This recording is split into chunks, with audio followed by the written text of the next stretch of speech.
What's good, y'all, and welcome to my review for this week's episode of My Hero Academia Season 6.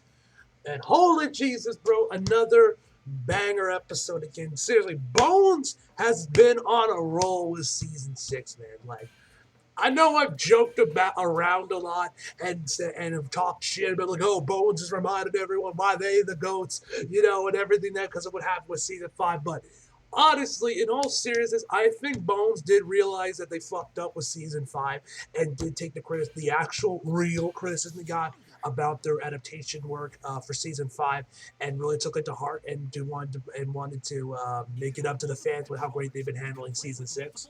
Honestly, because Bones has just been on a roll with this season, man. There's been like Sakuga in like damn near every episode in one part or another. I don't think this episode had much of any Sakuga, at least that I could see or my memory. But yeah, man, another insane episode. Shigaraki's OP as shit. Let's just jump right in, boys. Oh, and one other thing, guys. Sorry for how long this for the delay in this review and probably coming out a lot later than it usually does. You guys know that Crown Jewel was today, and that kind of fucked up my entire schedule. So yeah, sorry about that, guys, for the review coming out a little bit later than usual. But yeah, anyway, let's just jump right in. So we start this off basically where we left off last week with actually with Fat Gum. Basically starts off with basically recap what we last saw of him with the with Mount Lady, and then it just basically picks up from there. After he gets out of the way, or right before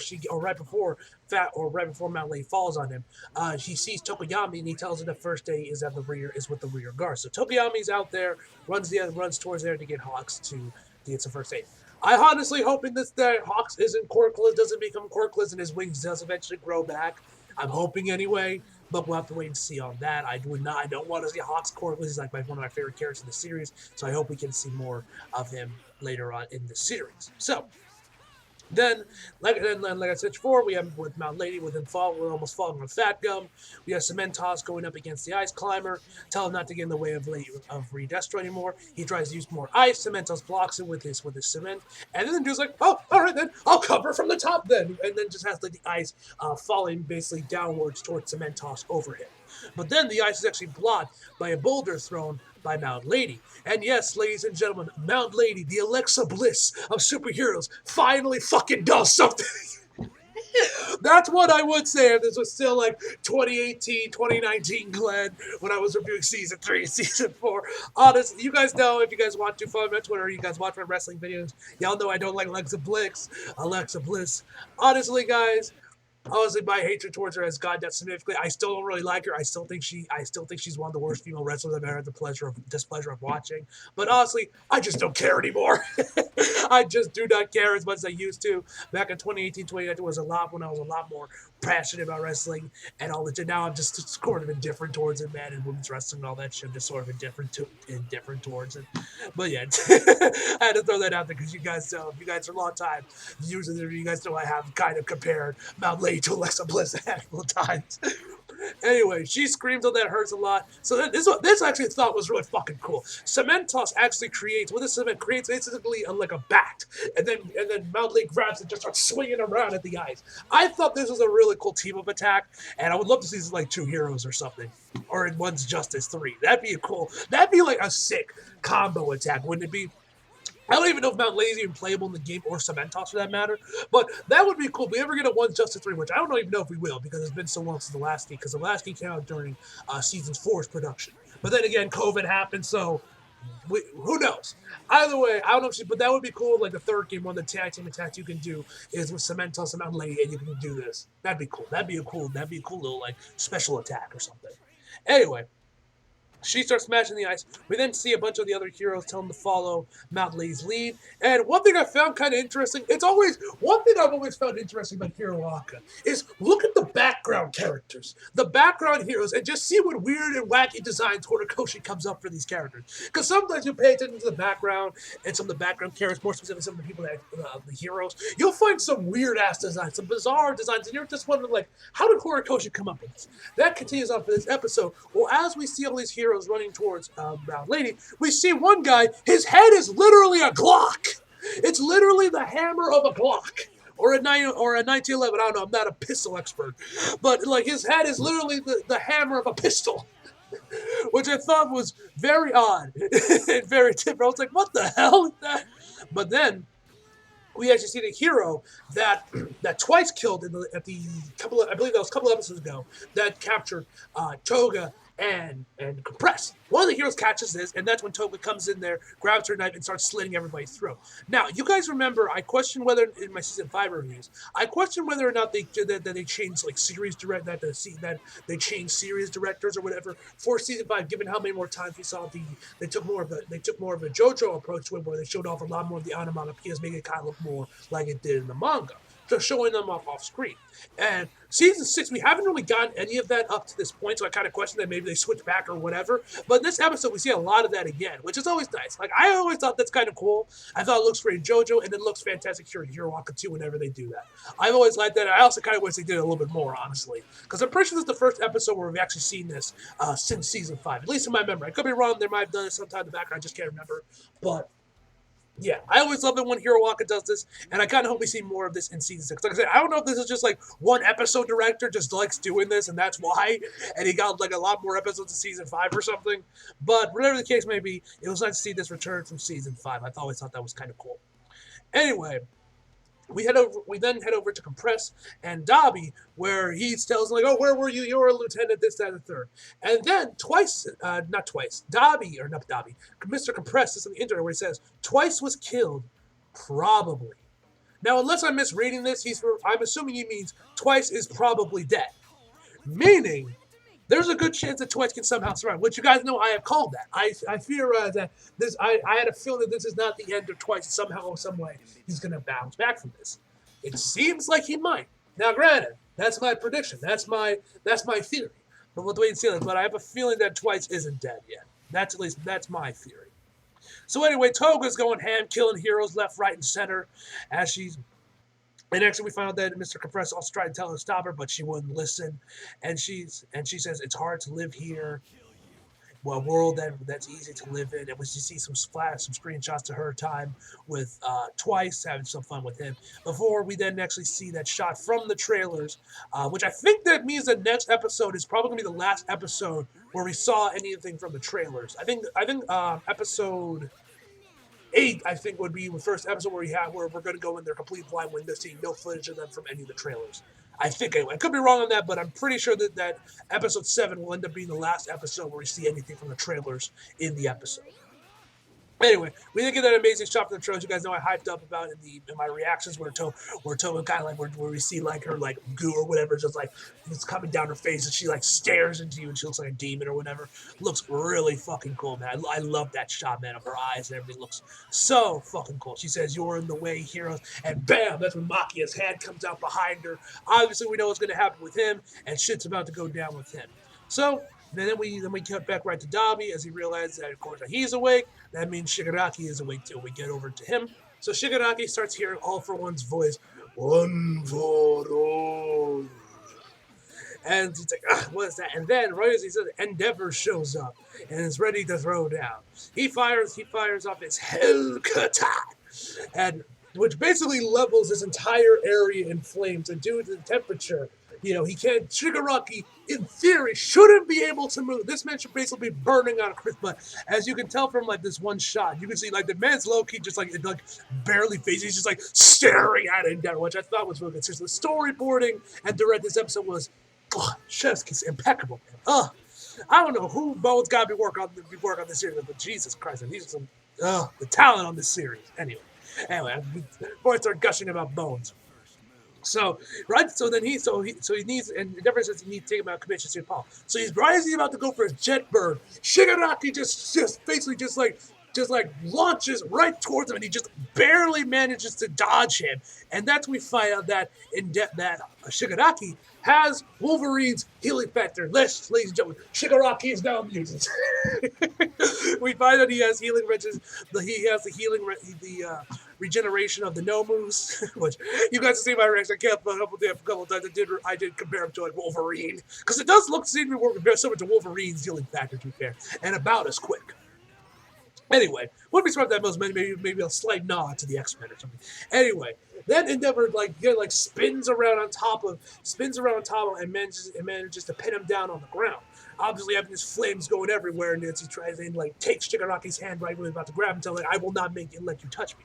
And as this is all going down, he's talking. He's like on the con with Izuku and the other side, currently fighting Shigaraki, and they need that on the remains of the hospital. That's coming that he's like trying to keep him down. Then Shigaraki, like, we find out this little like glow coming from the middle of his hands. I honestly thought it was like it looked like honestly like Iron Man's repulsor blast, honestly, which manages to send Endeavor flying. And then we see another shot of the healing of Shigaraki, where we see like his face starting to heal up a little bit. It looks really cool. The animation on it also looks really cool, and and as we get some like flashback back to what the good doctor told him about, like, oh, for 4 months you will feel health pain. We see that he actually this might have just been happening as right after he got Endeavor off him grabbing some of the cork bullets as well as the hand, and that's when he hears and all for one again, one for all. And that's of course and that's when we see get a better look at his hand. We see he straight up just has like a hole in his hand. He straight up has a hole in his hand, which is obviously meant for this new quirk, which we still don't have the name of this quirk yet. Whatever this quirk is that he has, that he can fire out of his hand. And so then Endeavor goes after him again, but then Shigaraki blocks it with like this shield he creates from this new quirk he has obtained. And then Shigaraki says, "One for all." Endeavor says "one for all," which on the comms he says, and then you have Burr like, "What are you talking about? What about one for all?" And then we see Izuku's face. My man has a look of absolute pants shitting terror. This man. Y'all see my rage. I was laughing my ass off when I saw Izuku's reaction here. So then we actually head over to the Pussycats headquarters back with Toru. And she's like, oh, it'd be so frustrating if I still had searching. And then we have the recap of what searching as a quirk is. This I thought was some really clever editing. Because right after President Mike tells us what searching is, it's cut and it says like, oh, you can see the location of whoever you're looking at. And right as it shows that we see that actually Shigaraki has searching now, which I thought was some really clever editing. I thought that was really cool. We find out that he is the one with Toru's old quirk. I thought that was really fucking cool. Some really clever editing to whoever was editing this episode. So then Shigaraki just basically jumps off from where he was and just starts heading towards Izuku's. Endeavor is of course on his tail, telling everyone that he's coming after them, and that they need to expand the battle area, and of course get everyone to safety as quickly as possible. So we then kind of really get to see this. I really thought this scene was really good. We're seeing really how dire it is. Where we see like one hero trying to mourn. I'm assuming this is like a sidekick to the actual pro, and she's like, "No, I can't believe that." And then one of the heroes pulls her away, saying, "Mourn him later." And that line really like made it sing, really made it hit home. I really like that scene. That scene was really well done. So as we see Izuku looking around, as we see all the civilians trying to get out of there, heroes trying to do what they can, this once again I thought was beautifully directed, man. This, like I said, the storyboard for this episode have been absolutely amazing. That's when Izuku decides just to get out of this area, and of course, and to like just get Shigaraki and to bait Shigaraki into another area where there isn't people. And then actually Bakugo follows him right after him, telling him, if you tell people your secret right now, the heroes will split their forces to try and protect you. And then you only have one choice. So they both jump over this wall and just start going and basically get away from this area. And as they're talking, they both realize that, oh shit, they just kind of left without saying anything. And he kind of, and Todoroki is actually like, hey, what's going on? He says, oh, don't worry, we forgot something, we'll be back. And so that's when they continue onwards and they prioritize the civilians.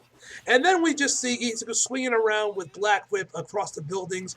And oh my god, every time Bones does one of these scenes, man, it just makes me wish that Bones got a Spider-Man anime.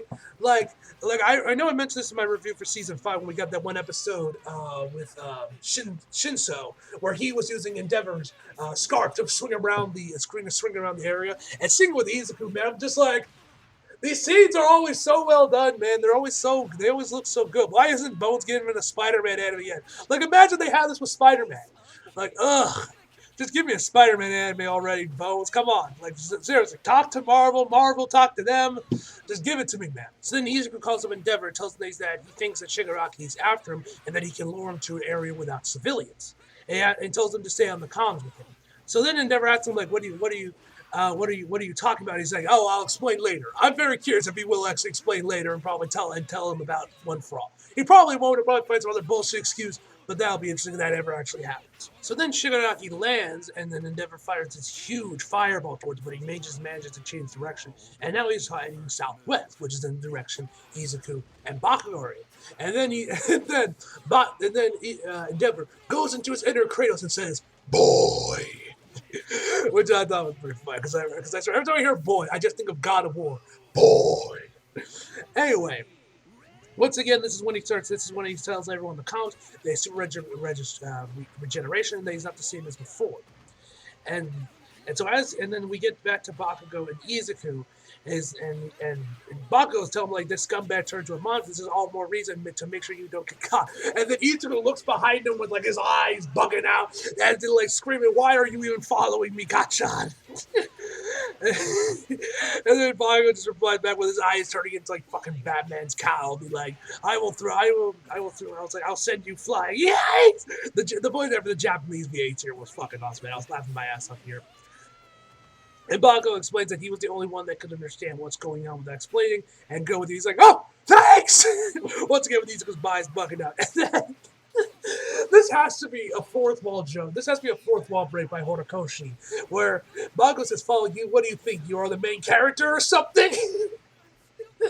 I thought I saw that, man. I'm like that's got to be a fourth wall break by Horikoshi. Be like, it has to be. There's no way it's not. And Bakugo tells him that he has business with that scumbag. Obviously, because of what happened in season 3 with him getting kidnapped, and of course him still blaming himself for All Might's destruction. And then he says, Izuku is the bait, and I'm going to get back for him. We get this like really haunting shot of Bakugo with like this very Joker-like smile, looking all creepy and menacing. It's fucking awesome, man. So he's ready. So Bakugo, he is out for revenge. This man is out to settle the score between him and Shigaraki, and this is the time to do it. We get a little bit more narration for Bakugo that Izuku can now do his quirk. He can use one for 30%, but the very last moment of impact, he can up it to 45% to lessen the burden on his body. And then at 30%, he can keep up with his speed.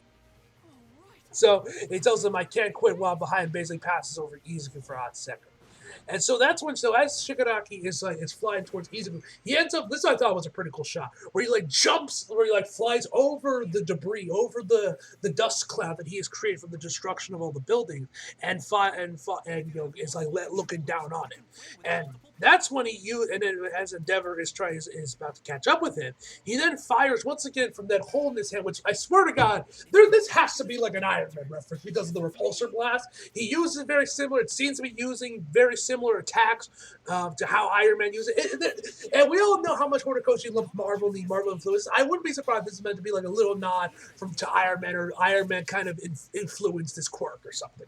Anyway, he uses it, and this time it basically turns into an EMP that disables all the comms from the heroes. So then we see something rather interesting. We see these 4 canisters light up purple. Obviously means there's probably some Nomus inside there. And so after all, and then Bakugo and Izuku, and then Shigaraki manages to finally catch up with Izuku and Bakugo. They get like, looks like they get caught up in something, and it looks like they start to decay, or this, to be fair, this was probably all like their head or whatever, as Shigaraki starts to stretch his hand towards Izuku to get One for All. Gran Torino comes out of nowhere and manages to save them, telling them that he had a bad feeling about this, and that Shigaraki didn't erase everything he touched. If they even touch any of that fallen debris, they would also die, and that there's no way that you guys can take them on by yourselves. And then he says the heroes aren't dead. That's when a bunch of the other pros we saw earlier, Ayazawa, a Dragoon, Ryuku, she pops up, in a handful of other heroes that we saw earlier on in the episode. or in the last couple episodes. And then we actually see something interesting with that, kind of like fully just shows that Shigaraki has complete control over his decay core, because you guys remember before, if Shigaraki hit anything with all 5 of his fingers, boom, it's a decay. He like blocks one of Ryukyu's like arms or whatever. All 5 fingers touch it, but she doesn't decay at all. Not even her arm, nothing decays. Which I thought was pretty cool. So as they're fighting, Aizawa's like using his quirk on Shigaraki and tells him, "Don't lay a hand on my students," which I thought was fucking awesome, man. And then Shigaraki's like, "Oh, you're pretty peculiar, Aizawa." Right? And then he pulls up his phone again and says, "Kill all the humans in sight." We see more of the two light up, and then Endeavor screams out, "Kiddo!" Which at first, I don't know about y'all, but when I heard this man scream out "boy" and "kiddo," I thought he was talking about Izuku and Bakugo. But no, one of his sidekicks is literally named Kiddo, which I thought was kind of funny. And we find out that his quirk is that he can basically change the trajectory of things. So he like opens up this rope like a ring, which Endeavor goes through it, which basically sends him like flying basically straight up towards Shigaraki. So Manuel comes out and puts some water by Aizawa's eyes to obviously undry his eyes, because I'm sure they're dry as shit from how much he has to keep them open. The man is in desperate need of some eye drops, which Manuel is happy to provide. So then we get back to Endeavor. He's face to face with Shigaraki. He goes into his inner Black Panther. I'm sorry. The second I saw him with his arms crossed, the first thing I thought was Wakanda forever. And Wakanda Forever is dropping like next week too. Anyway, he screams out, "You have killed too many people."